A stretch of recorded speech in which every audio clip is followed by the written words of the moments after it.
আসসালামু আলাইকুম everyone, welcome to ছন্দাস cuisine. আশা করি সবাই ভালো আছেন, সুস্থ আছেন। আরও একটি রেসিপি নিয়ে চলে এসেছি। আজকের রেসিপিতে থাকছে বোয়াল মাছের তেল ঝোল।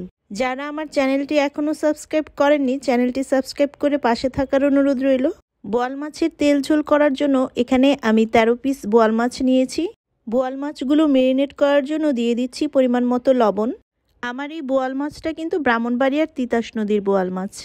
আর তিতাস নদীর মাছ মানে অনেক সুস্বাদু হয় খেতে, এটা যারা ব্রাহ্মণবাড়িয়া অঞ্চলের আমরা তারা সবাই জানি। দিয়ে দিচ্ছি 1 চা চামচের মতো হলুদ গুঁড়ো। এখন দিচ্ছি 1/2 চা চামচের মতো মরিচ গুঁড়ো।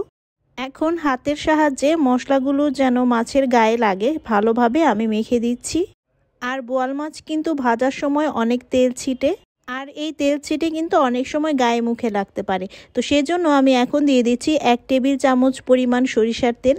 এই সরিষার তেলটা দেওয়ার কারণে মাছটা একটু কম ছিটবে। তেল দেওয়া হয়ে গেলে আমি মাছটা আবার ভালোভাবে মেখে দিচ্ছি যেন মাছের গায়ে ভালোভাবে তেলটা লেগে যায়। এ পর্যায়ে বোয়াল মাছগুলো মাখা হয়ে গেছে। মাছগুলো মাখা হয়ে গেলে আমি 20 মিনিটের জন্য রেস্টে রেখে দিব। প্যানে দিয়ে দিচ্ছি পর্যাপ্ত পরিমাণে তেল। তেল গরম হয়ে গেলে আমি এক এক করে বোয়াল মাছগুলো দিয়ে দিচ্ছি। সবগুলো মাছ একবারে ভাজা যাবে না, 2 ব্যাচে আমি প্যানে মাছগুলো ভেজে নিচ্ছি। বোয়াল মাছগুলো ভাজার সময় দেখুন কিভাবে তেল ছিটছে, তাই ঢাকনা দিয়ে হাঁড়ির অর্ধেকটা ঢেকে দিচ্ছি। প্যানটা ফুল ঢাকা যাবে না, হাফ ঢেকে দিতে হবে যেন তেলটা ছিটলেও গায়ে না লাগে। বোয়াল মাছের এক পিঠ ভাজা হয়ে গেলে উল্টে দিতে হবে। ঠিক এভাবেই আমি বোয়াল মাছগুলো এপিঠ ওপিঠ করে ভেজে নিচ্ছি। এপিঠ ওপিঠ করে ভাজা হয়ে গেলে মাছগুলো তুলে নিচ্ছি। মাছগুলো আমি কতটা ভেজেছি আপনাদের একটু দেখাচ্ছি। আমার এই মাছটা যেহেতু তিতাস নদীর একদম ফ্রেশ মাছ, তাই আমি কড়া ভাজা দিচ্ছি না, হালকা ভাজা দিয়েছি। এই পর্যায়ে মাছগুলো ভাজা কমপ্লিট হয়ে গেছে। এখন সেম প্যানেই আমি আরও কিছুটা তেল অ্যাড করে দিচ্ছি প্রায় 1.5 কাপ পরিমাণ পেঁয়াজ কুচি। পেঁয়াজগুলো এখন তেলের মধ্যে ভেজে নিচ্ছি।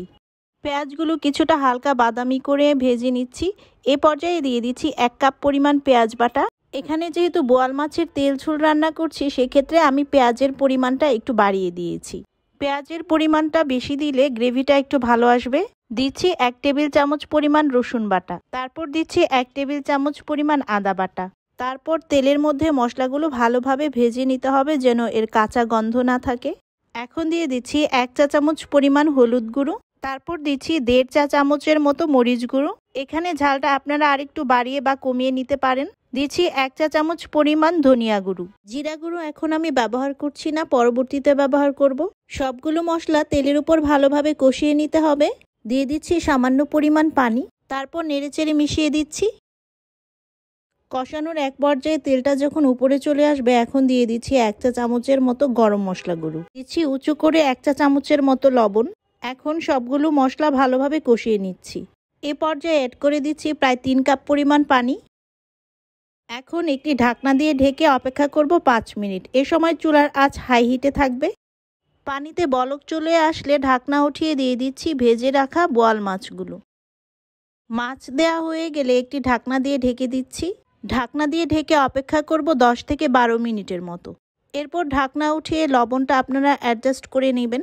আমার কাছে লবণ একটু কম মনে হয়েছে, তাই আমি 1/2 চা চামচের মতো আরও অ্যাড করে দিয়েছি। এখন দিয়ে দিচ্ছি 1 চা চামচের মতো ভাজা জিরা গুঁড়া। জিরা গুঁড়া অ্যাড করে মিশিয়ে ঢাকনা দিয়ে ঢেকে অপেক্ষা করব আরও 5 থেকে 7 মিনিটের মতো। 5 থেকে 7 মিনিট পর ঢাকনা উঠিয়ে আমি এখন কিছু কাঁচামরিচ দিয়ে দিচ্ছি। আর মরিচের সামনের দিকটা একটু কেটে দিয়েছি, দেখতেই পাচ্ছেন। আর যে কোনো মাছের তেল ঝোল রান্নায় এই মরিচটা কিন্তু খুব ভালো লাগে, যে মরিচটা একটু লাল লাল হয়ে গেছে। এই মরিচটা খেতে যেমন ভালো লাগে, দেখতেও ভালো লাগে। দিচ্ছি সামান্য ধনিয়া পাতা কুচি। এখন আর খুন্তি দিয়ে আমি নাড়ছি না, হাতের সাহায্যে কড়াইটা নেড়ে চেড়ে দিচ্ছি। আবার ঢাকনা দিয়ে ঢেকে আমি মিনিট 5 আরও চুলায় রেখে দিব। এখন ঢাকনা উঠিয়ে আমি ফাইনাল লুকটা একটু দেখিয়ে দিচ্ছি। এখন ঢাকনা দিয়ে ঢেকে চুলার ফ্লেম অফ করে দিচ্ছি। এটা কিন্তু সার্ভ করার জন্য রেডি হয়ে গেছে। এখন আমি আপনাদের সার্ভ করে দেখাচ্ছি কেমন লাগলো ব্রাহ্মণবাড়িয়ার তিতাস নদীর বোয়াল মাছের রেসিপি। আপনারা আমাকে কমেন্ট করে অবশ্যই জানাবেন। একদম ধোয়া ওঠা গরম গরম সার্ভ করে দেখাচ্ছি। নতুন রেসিপি পেতে চ্যানেলটি সাবস্ক্রাইব করে পাশে থাকবেন। সবাই ভালো থাকবেন, সুস্থ থাকবেন। আমার এবং আমার পরিবারের জন্য দোয়া করবেন। আল্লাহ হাফেজ।